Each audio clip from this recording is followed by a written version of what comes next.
Assalamualaikum warahmatullahi wabarakatuh dan salam sejahtera. Saya Muhammad Ali Akmar, Mak Faizal, nombor matriks A176916, set 17 alam sekitar. Akan membentangkan tentang tugasan 4.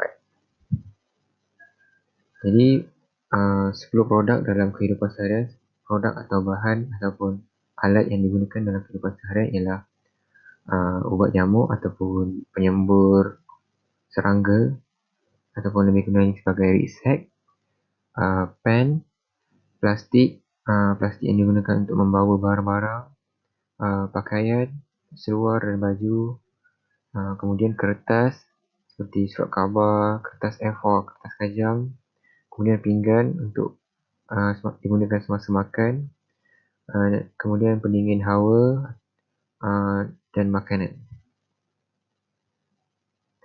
Kemudian kita ada minyak petrol dan lampu. Jadi 5 bahan alat ataupun produk yang saya pilih untuk dibincangkan ialah yang pertama sekali ubat nyamuk. Jadi ubat nyamuk ini sifatnya mudah terbakar.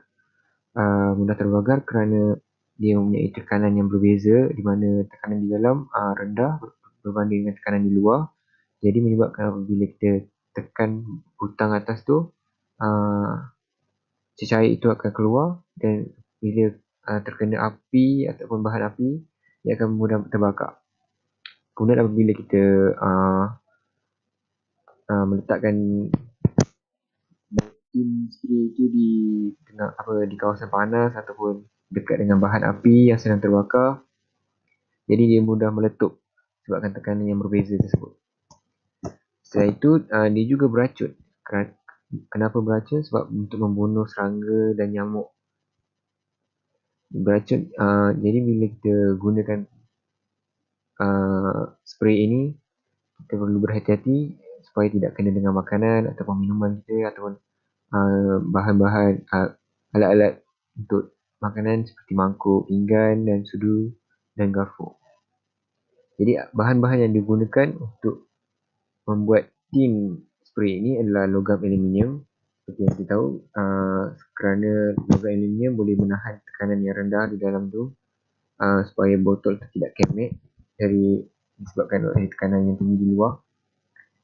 Kemudian bahan-bahan yang digunakan untuk cair itu mengandungi klorofluorokarbon. Klorofluorokarbon ni ada di semua spray, semua jenis spray serangga ataupun ubat nyamuk. Kemudian kita ada bahan kertas. Kertas ini selalu digunakan oleh pelajar ataupun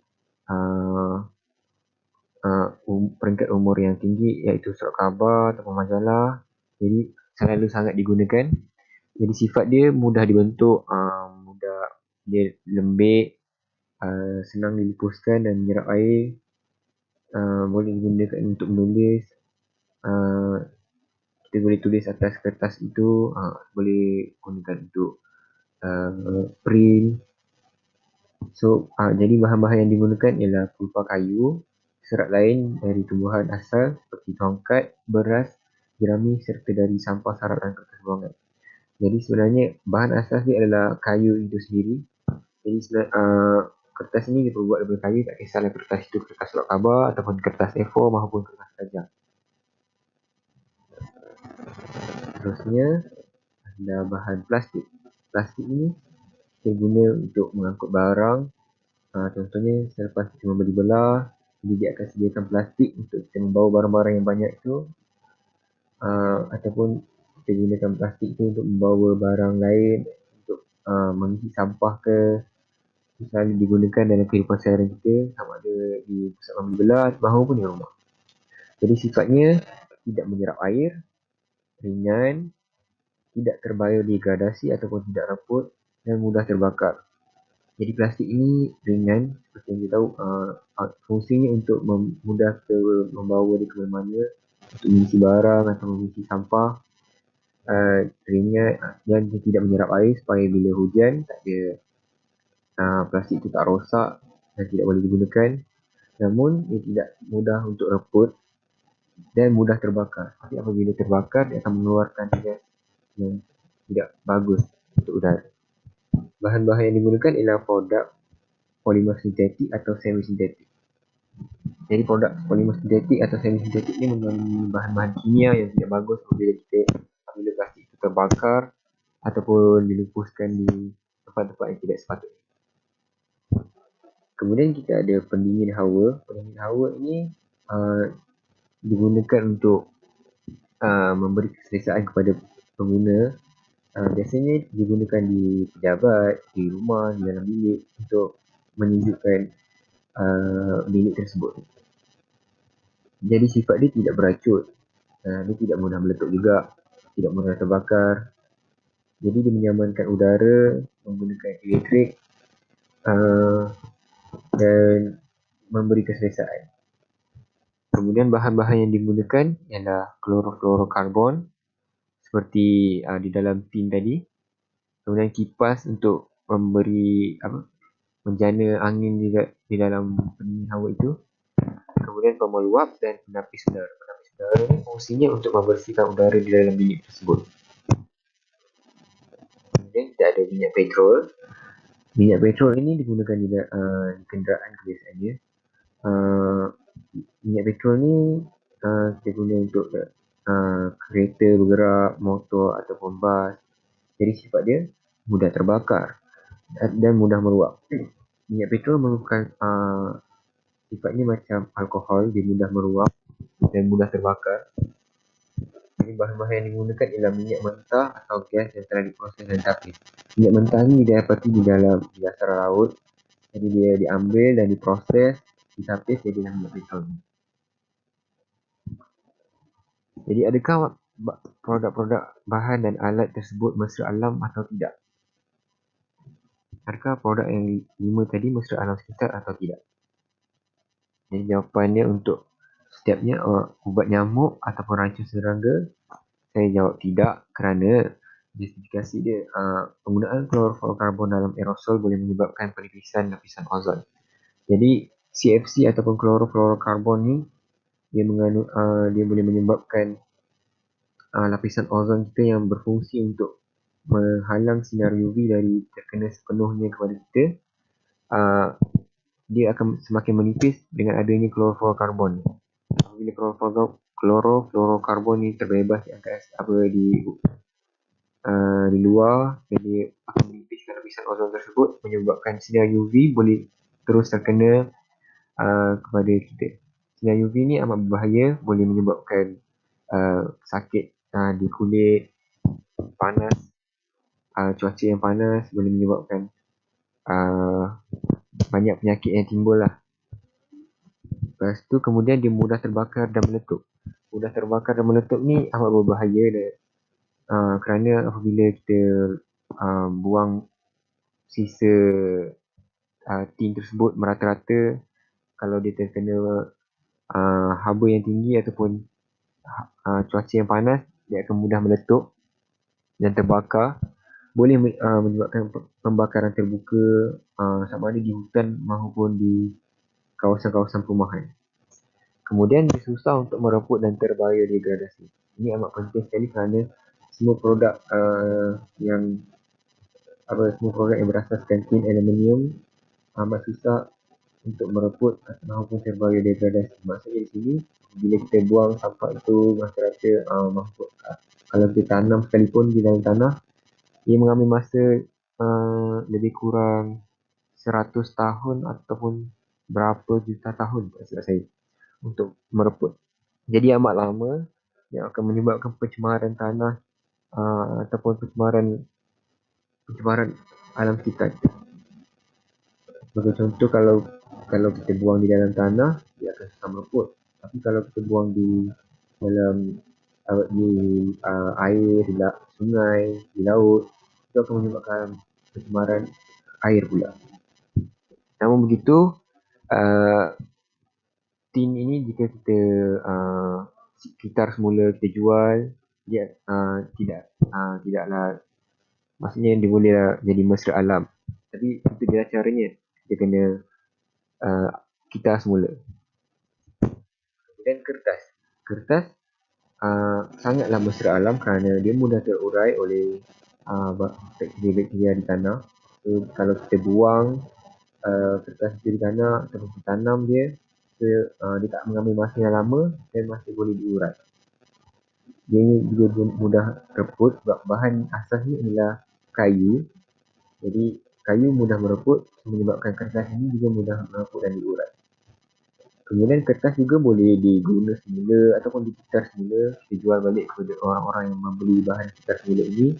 So, kertas ini akan diproses semula untuk menjadi kertas yang lain seperti surat khabar, majalah ataupun kertas A4 dan sebagainya.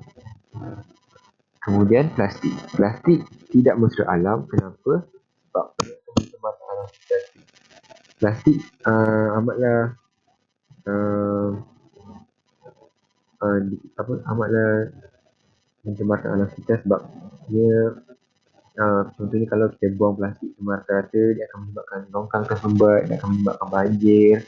Kalau kita buang di kemudian apabila kita buang rata-rata, kemungkinan besar dia akan pergi ke sumber air seperti sungai dan laut. Hal ini tidak bagus kerana plastik akan menyebabkan mengganggu ekosistem hidupan akuatik. Plastik juga mudah terbakar. So bila mudah terbakar, dia akan mengeluarkan gas-gas yang daripada bahan polisintetik tadi. Pencemaran air ataupun laut atau sungai akan menyebabkan keguguran hidupan akuatik, menyebabkan kualiti air. Apabila hidupan akuatik ini mati, banyak yang mati, akan menyebabkan kualiti air itu tidak bersih, dia tidak boleh digunakan. Hal ini akan menyusahkan kehidupan semua manusia. Ini juga punca banjir kilat seperti yang saya cakap tadi. Punca banjir kilat iaitu apabila longkang tersumbat disebabkan plastik-plastik kita buang rata-rata ini dan tidak mudah reput. Bila hujan turun, dia tidak mudah basah dan dia akan menyebabkan longkang itu tersumbat, kemudian menyebabkan banjir kilat. Kemudian berbalik kepada membunuh kehidupan laut tadi, seperti yang kita tahu, kehidupan di laut ini kebanyakannya merupakan sumber makanan kepada manusia sendiri.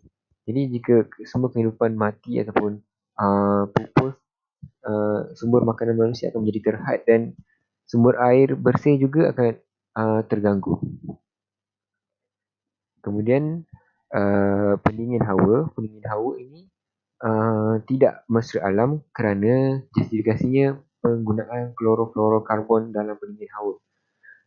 Klorofluorokarbon dalam pendingin hawa boleh menyebabkan penipisan lapisan ozon seperti tin tadi, yang menyebabkan sinar UV mudah merosakkan kulit kita, memanaskan bumi.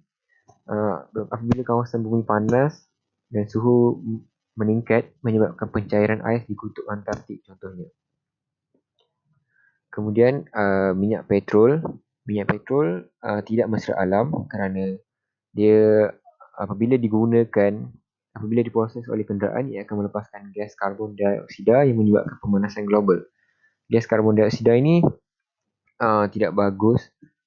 Sebab itu kita perlukan banyak pokok untuk menyerap gas karbon dioksida ini. Namun begitu, apabila terlalu banyak kenderaan yang digunakan, maka banyaklah lagi gas karbon dioksida ini yang dikeluarkan. Jadi minyak petrol ni tidak berapa mesra alam. Kita tidak boleh guna semula minyak petrol ini kerana lepas dibakar, ia akan berubah menjadi gas karbon dioksida. Terusnya akan memanaskan kawasan bumi. Selain itu, ianya juga menyebabkan jerebu dan mengurangkan kualiti udara bersih. Seperti yang kita tahu, apabila gas ini tersebar di udara dan terlalu banyak dan berterusan berlaku, lagikan pula apabila kurangnya hujan, cuaca hanya panas je, jadi kualiti udara itu semakin lama semakin menurun, di mana akan menyebabkan jerebu, di mana akan menyukarkan manusia untuk bernafas dan bergerak ke mana sahaja. Hal ini juga akan menimbulkan banyak penyakit di kalangan manusia. Kemudian apabila pemanasan global berlaku, pencairan ais di kutub-kutub Antartika contohnya akan semakin kadarnya semakin meningkat. Jadi semakin laju ais tu cair. Jadi kepupusan mungkin berlaku untuk kehidupan di kawasan tersebut. Itu saja daripada saya. Terima kasih.